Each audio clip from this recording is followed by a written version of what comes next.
striker. Sometimes he can look a bit clumsy, sometimes he's not. How do you see Gyökeres in terms of sort of as a player? And do you think Arsenal can get over the line? Do you think Arsenal will get over the line? Well, so for Gyökeres is a player that I've seen a lot because he was at Sporting and he played for Sweden. Sweden, imagine the front four is Kulusevski, Gyökeres, Isaac and Elanga. So it's, as a national team, what Gyökeres is, and I thought Arsenal handpicked what he wanted, is a player that he is always at the space at the back of the centre halves. It's not about what he's going to do with his feet and in front of him. It's just if he's got that space, and he's the best when he gets 1v1 situations because he's got the power, he uses his body, and he's a good finisher.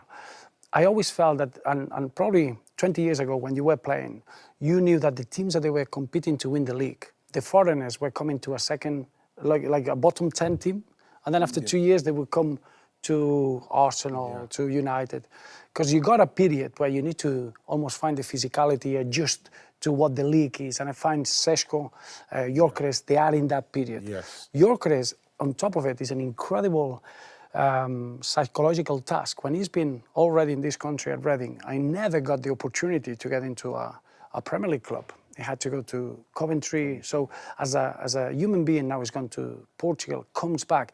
This is a moment that he needs to, there are many, I think they need a transitional period. He's not a player that is going to come in and it doesn't matter how much you paid. He's going to give you, but he's got the potential to be the leading goal scorer for Arsenal for the next 4 or 5 years once he's ready.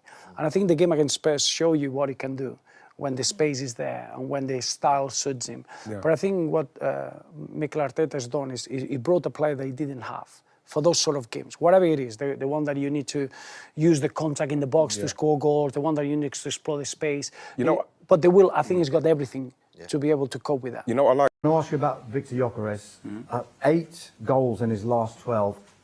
Previously it was 1 in the previous 10. Can you give us an insight into what has brought about this turnaround and the conversations that you might have had with him? Well, I think one thing leads to another. You know, when you score the first one or the performances are good, you have more time with your teammates, you understand the games, the opponent, the league better, everything helps. We know his qualities, he's undoubtedly an incredible striker. We need to fit to his quality, we need to understand him better, he needs to understand the team, the league better, and I think we are in the right trajectory. You've consistently... Going back to Eze quickly, obviously Martin was not on the bench at the weekend, and you've said in the past that what happened at Villa and the Matty Cash goal isn't sort of directly linked to us not really seeing Eze play on the left since that game. So is there sort of still in your head the option of him playing on the left if you want to maybe get him and Martin on the pitch together at times? There is a possibility to do that for sure. I think we only done once, and it was for a very short period of time because Martin had his shoulder injury, as well obviously because we had players out now in midfield, so we lost, Martin was out, Mikel is out, Kai was out as well, Ethan was sent on loan, so we had less options, and that's the reason as well that he's been playing more regularly there. And just